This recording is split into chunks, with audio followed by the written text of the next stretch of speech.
Well, there was a desperate guy named Joe who was like totally depending upon the lottery. He thought if only he could win, all his problems would be solved. His business had gone bust. He was in serious financial trouble. And he was so desperate, he decided he was going to ask God for help. So he prayed long and hard.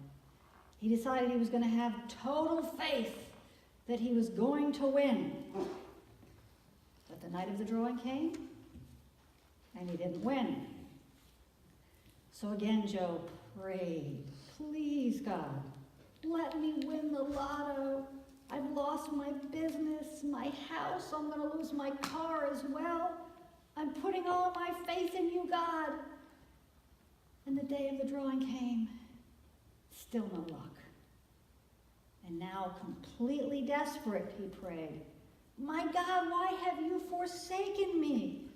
I've lost my business, my house, my car, my wife and my children are starving. I don't often ask you for help, but I've been a good servant to you. Please, let me win the lotto just this one time so I can get my life back in order. And suddenly there was a blinding flash of light as the heavens opened and Joe heard the voice of God. Joe, meet me halfway on this. Buy a ticket.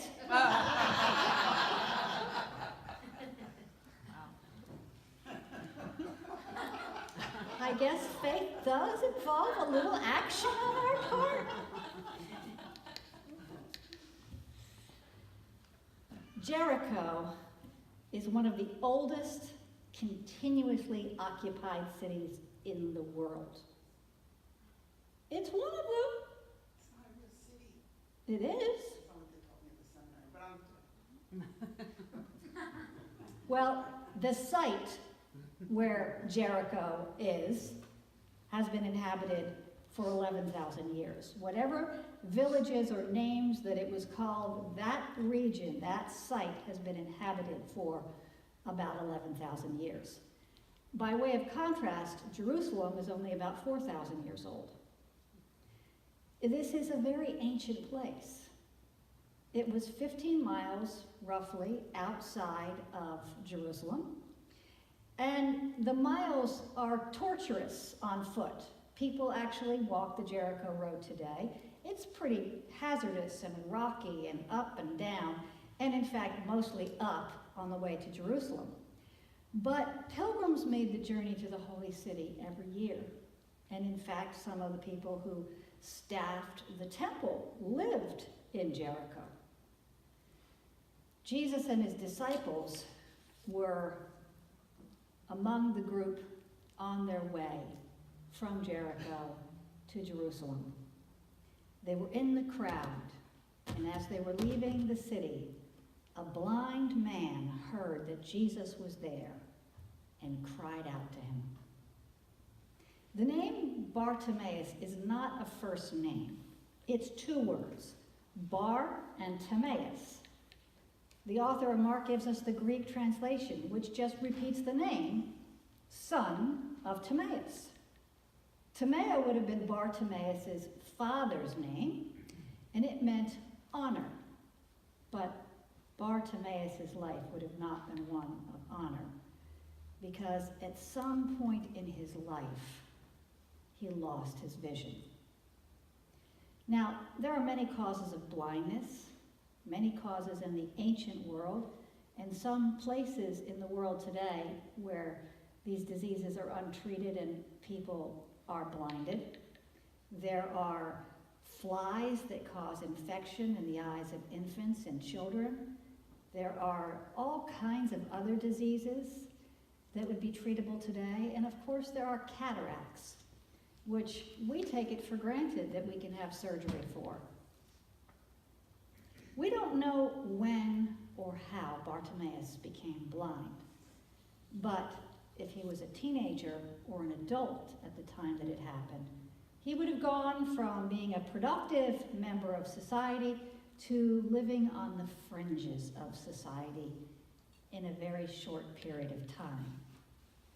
no one hired the blind. The only means of earning an income was through begging. And that was true in this country not that long ago. The son of Timaeus sat by the road begging. This was a major festival time. And because generosity to beggars was believed to, improve your status with God, a lot of people were generous at this time of year. This was the time that beggars could make a good income off a crowd like this and then tuck it away for leaner days.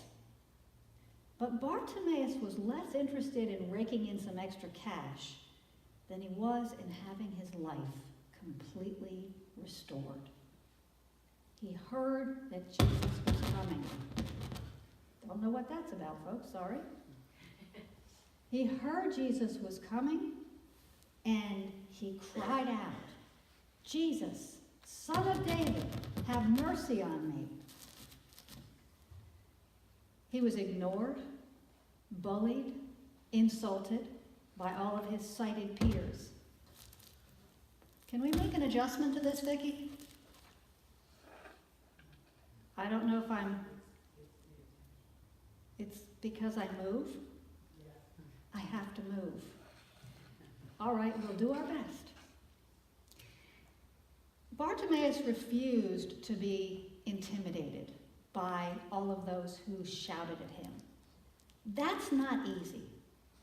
If I were in a crowd and people were shouting insults at me and telling me to shut up, I don't think I would have the nerve that he had to resist that. They probably called him all kinds of names, and he could have believed their slurs. He could have just shrunk down by the side of the road and become small and beaten down. He could have given up and said, well, I guess I'm not even worth the space I'm taking up in this world. I have no right to exist, much less to ask God for a miracle. But he did not. Even though Bartimaeus had no one to take his side, and as far as society was concerned, he had no worth whatsoever. He was just another beggar. Despite all of that, he refused to give up. Instead, he got louder, and Jesus stopped. He told the crowd to tell Bartimaeus to come to him. And that's an interesting thing, because all the people that had been saying, shut up, be quiet, go away, now had this reversal. Now they had to turn around and go, oh, okay,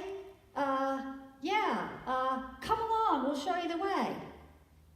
They were forced into going from persecutor to helper to guide this blind man to Jesus.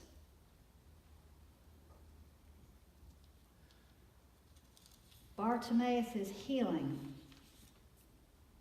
forced the crowd to look upon him differently. Cheer up, they said, he's calling you. Cheer up's a very lame translation, because the words really mean be strong inside, have courage, be strengthened.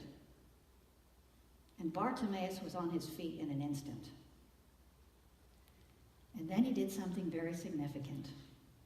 He cast his cloak aside. Now, a blind man's cloak was an essential part of survival. First of all, you didn't get rid of your cloak because you needed it at night when it got cold. But as far as the blind man's trade was concerned, he put his cloak out in front of him to catch the coins that people would throw. He had to have something to quickly gather up. He couldn't be scrambling for money. What was he going to do without his cloak as a beggar? Letting go of this cloak wasn't an accident. It was an act of faith. Bartimaeus was saying, I'm not going to need this anymore.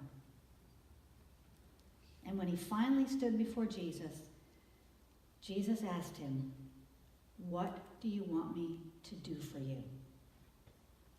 Rabboni, he said, I want to see. The word is analepo. It means to recover sight. I want to see again. He hadn't been born blind. He wanted to have his sight restored so he could live a normal life once more. And with only one word, Jesus healed him.